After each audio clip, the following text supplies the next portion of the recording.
دیا ہوا زہر، وہ یہ کہہ رہے ہیں کہ اس زہر کا اثر ان کو محسوس ہو رہا ہے، اور حضرت خالد بن ولید کو محسوس نہیں ہوا، وہ پی بھی گئے. اور کیا نعوذ باللہ حضرت خالد بن ولید کا جو رتبہ تھا وہ میرے نبی میرے آقا سے بڑھ کر تھا. تو یہ تو بالکل ایک کانفلکٹ کی بات ہے. ہاں تو یہ حدیث کا جو ریفرنس حضرت خالد بن ولید والی ہے یہ بھی پلیز مجھے بتائیے گا، اور اس کا ریفرنس اگر کوئی ترک ہو تو مجھے ضرور آن ایئر مینشن کیجیے گا. آپ بالکل. تو وہ کہتے ہیں حضرت خالد بن ولید نے کیسے زہر پی لیا. اب اس کا جواب تو یہ ہونا چاہیے تھا کہ بھئی حضرت خالد بن ولید کا جو حوالہ مانگا ہے وہ کس کتاب میں لکھا ہوا ہے. اس کی بجائے انہوں نے کمپیریزن شروع کر دیا کہ جی اگر یہ ہو سکتا ہے تو وہ کیوں نہیں ہو سکتا، تو وہ ہو سکتا ہے تو وہ کیوں نہیں ہو سکتا. لیکن یہ زہر والا تو کہیں پہ بھی نہیں ملتا کہ آپ نے بسم اللہ پڑھ کے زہر کھا لینا. یہ حوالہ دینا بھئی ہم نے یہ تو یہ کہا ہی نہیں ہے.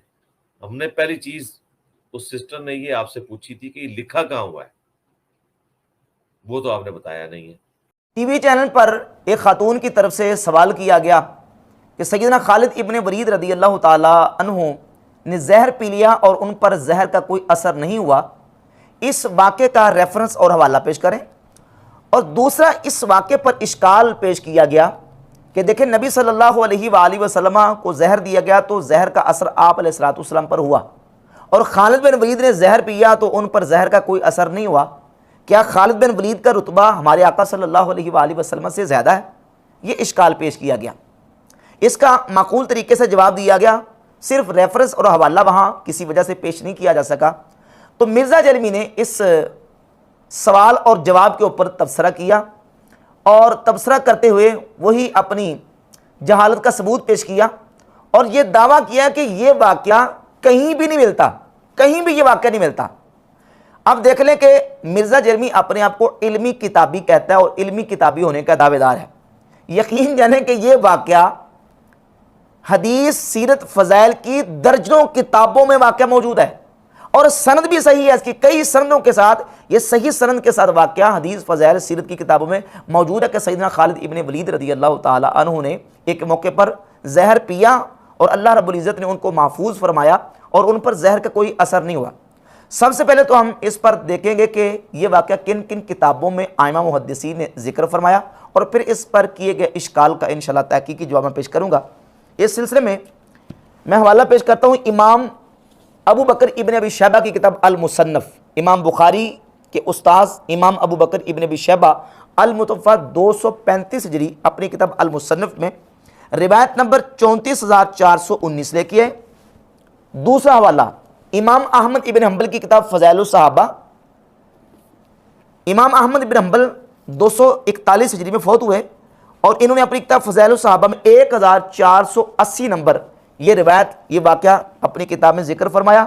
اور مرزا کہتا ہے یہ واقعہ کہیں ملتا ہے نہیں. یہ تیسرا حوالہ ہے مسند ابی یعلا، اس میں روایت نمبر 7181 موجود ہے.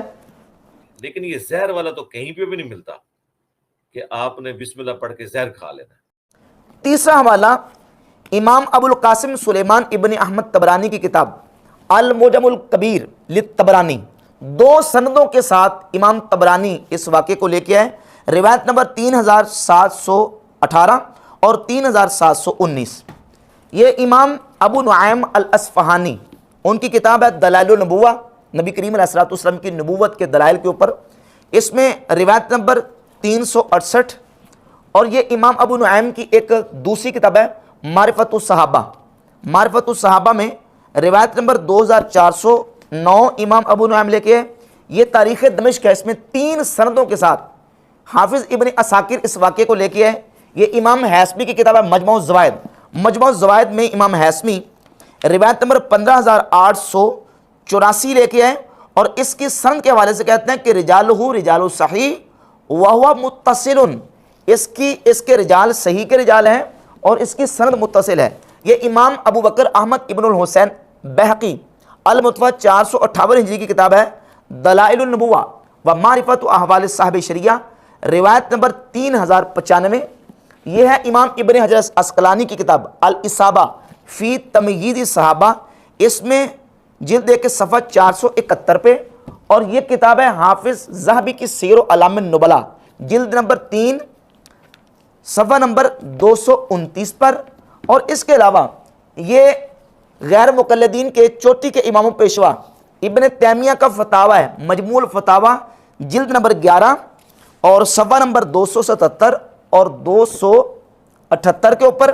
اس کے علاوہ حافظ ابن حجر اسقلانی نے فتح الباری میں، امام عینی نے عمدۃ القاری میں، اور یہ حافظ ہبۃ اللہ اللالکائی المتوفیٰ 418 ہجری اپنی کتاب شرح اصول اعتقاد اہل سنہ جلد 2 صفحہ 439 اور روایت رقم ہے اس کا 100. اور یہ روایت کئی کتابوں میں ائمہ محدثین نے اس کو ذکر کیا کہ سیدنا خالد ابن ولید رضی اللہ تعالیٰ عنہ مقام ہیرا پر ایک مقام پہ پہنچے تو وہاں کے لوگوں نے آپ کو بتایا کہ یہاں لوگوں سے آپ نے بچ کے رہنا ہے، کہیں یہ لوگ آپ کو زہر نہ دے دیں. تو سیدنا خالد ابن ولید رضی اللہ تعالیٰ عنہ کی ذات اقدس کا جو اللہ رب العزت کی ذات پر توکل اور اللہ کی ذات پر بھروسہ اور تعلق مع اللہ تھا، اس کی بنیاد پر آپ نے فرمایا کہ وہ زہر لے کے تو آؤ، جس زہر کا مجھے تم ڈرا رہے ہو کہ یہ تمہیں زہر دے کے مار دیں گے.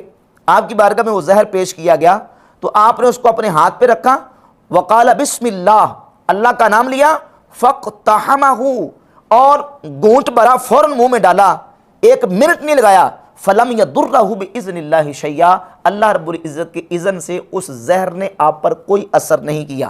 یہ المصنف ہے امام ابن ابی شیبہ کی کتاب، اس میں روایت نمبر 34419. اس روایت کے نیچے ایک عرب محقق ہیں شیخ عوامہ، وہ لکھتے ہیں ہوا عند الطبرانی فی الکبیر اسنادہ صحیح متصل. یہ روایت طبرانی کبیر میں بھی 2 سندوں کے ساتھ موجود ہے جس کا میں حوالہ پیش کر چکا ہوں. کہتے ہیں کہ اس کی سند صحیح ہے اور اس کی سند متصل ہے. یہ میرے پاس شرح اصول اعتقاد اہل سنہ کا جو نسخہ ہے دارالحدیث القاہرہ مصر سے چھپا، اس میں 439 نمبر صفحہ رقم نمبر 100. اس کے محقق سید عمران جو عرب محقق ہے وہ لکھتے ہیں صحیح اخرجہ الطبرانی فی الکبیر، یہ روایت صحیح ہے، اس کو طبرانی نے اپنی کتاب المعجم میں ذکر کیا. ان اجلہ ائمہ محدثین نے اپنی حدیث اور سیرت و فضائل کی کتابوں میں سیدنا خالد ابن ولید رضی اللہ تعالیٰ عنہ کے اس واقعے کو ذکر کیا. اور مرزا جیلمی جو اپنے آپ کو علمی کتابی کہتا ہے، فیک جعلی اور جھوٹا علمی کتابی، وہ کہتا ہے یہ واقعہ تو کہیں بھی نہیں ملتا. آپ خود اندازہ کر لیں کہ جو واقعہ ایک کتاب میں 2 کتابوں میں نہیں درجنوں کتابوں میں اجلہ محدثین کی کتابوں میں موجود ہے، وہ یہ مرزا کہتا ہے جی تو کہیں نہیں ملتا، اور اپنا دعویٰ یہ کرتا ہے کہ میں ہوں مسلم علمی کتابی. کون سی کتابیں پڑھتے ہو اور کون سی کتابوں کے تم علمی ہونے کے دعوے دار ہو اور کتابی ہونے کے دعوے دار ہو. اب جب بات آتی اس واقعے کی تو اس واقعے کے اوپر تبصرہ کرتے ہوئے اجلہ ائمہ اور محدثین نے اس واقعے کی صحت کو تسلیم کیا. ابن تیمیہ نے تسلیم کیا، حافظ ابن حجر اسقلانی فتح الباری شرح صحیح بخاری کی جلد نمبر 10 صفحہ نمبر 304 پہ لکھتے ہیں وقعت کرامت لخالد بن الولید. یہ جو زہر کا اثر ان پر نہ ہونا ہے یہ سیدنا خالد ابن ولید رضی اللہ تعالیٰ عنہ سے کرامت کے طور پر واقع ہوا. یہ امام بدر الدین عینی عمدۃ القاری میں لکھتے ہیں جلد 21 صفحہ نمبر 431 پہ، کہتے ہیں قلت وقع ہاکذا کرامت لخالد، کہتے ہیں کہ یہ سیدنا خالد رضی اللہ تعالیٰ عنہ سے کرامت کے طور پر واقع ہوا. اور حافظ ذہبی نے تو قسم کھا کے کہا سیر اعلام نبلا کی جلد 3 صفحہ 229 پہ، کہتے ہیں قلت ھذہ واللہ الکرامۃ وھذہ شجاعہ، کہتے ہیں اللہ کی قسم یہ سیدنا خالد ابن ولید کی کرامت ہے اور یہ ان کی بہادری اور شجاعت ہے کہ جنہوں نے اس وقت اس علاقے کے کافروں کے سامنے اللہ رب العزت کی ذات پر توکل اور بھروسہ کرتے ہوئے ان کو للکارا اور ان کے سامنے یہ بالکل شجاعت اور بہادری کا مظاہرہ کیا اور یہ بات ان کے سامنے واضح کر دی کہ یہ جو زہر ہے اس کے اندر جو تاثیر ہے وہ اللہ نے پیدا کی ہے. اگر اللہ رب العزت اس زہر میں تاثیر نہ رکھے تو زہر کچھ بھی اثر نہیں کر سکتی، کیونکہ زہر میں ہلاک کرنے کا، شہد میں شفا دینے کا، آگ میں جلانے کا، پانی میں ڈبونے کا یہ جو اثر اور تاثیر ہے یہ اللہ رب العزت کی طرف سے ہے. اللہ رب العزت اس میں اثر ختم کر دے تو کوئی چیز نہ نفع دے سکتی ہے نہ نقصان دے سکتی ہے. اب اس وقت سیدنا خالد رضی اللہ تعالیٰ عنہ نے یہ اقدام جو کیا اس سے اللہ رب العزت نے ان سے یہ چیز صادر کرائی کرامت کے طور پر، ان سے کرامتاً یہ چیز واقع ہوئی.